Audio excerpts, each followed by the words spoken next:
As a young boy preparing to receive my first Holy Communion, we attended catechism classes every evening after school. It was a joyful and meaningful journey.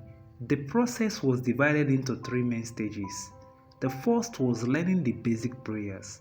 The second involved an introduction to the basic teaching of the catechism. And the final stage focused on understanding the sacraments. I successfully passed all the three stages because I was deeply determined to receive Holy Communion. In fact, what could have turned into a tragic experience occurred just after I had passed all the stages. A one-week retreat was scheduled before the day of the first Holy Communion, which was set for the 15th of August. The retreat almost cost me the entire journey.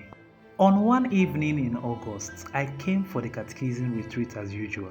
A boy who often looked for my trouble started again that day, this time becoming physically aggressive.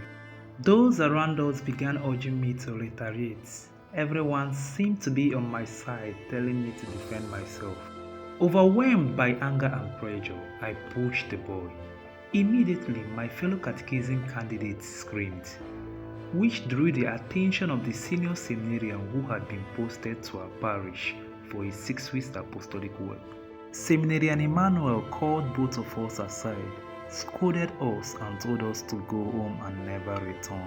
I broke down in tears. It was only a few days to the 15th of August, and my hope of receiving Holy Communion suddenly felt shattered. I refused to go home that evening. Instead, I walked around the compound, begging for mercy. Our pleas soon drew attention, especially from some old women passing by, who joined in begging the seminarian to forgive us. Eventually, the seminarian, who was from Onitsha, asked us to do something as a sign of true repentance. He instructed us to hold each other's hand, kneel down, pray the full rosary, and repeatedly ask God for forgiveness and the grace never to fight again. Without delay, we went to one side of the field and began to pray, tears streaming down our faces as we begged God to touch the seminarian's heart. We prayed for hours and were later dismissed to go home.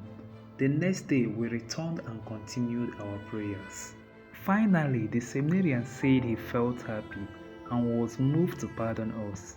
That was how we were allowed to join the retreat again and ultimately received Holy Communion on the 15th of August, the feast of the Assumption of the Blessed Virgin Mary in the year 2011. Since that day, I can't remember fighting again.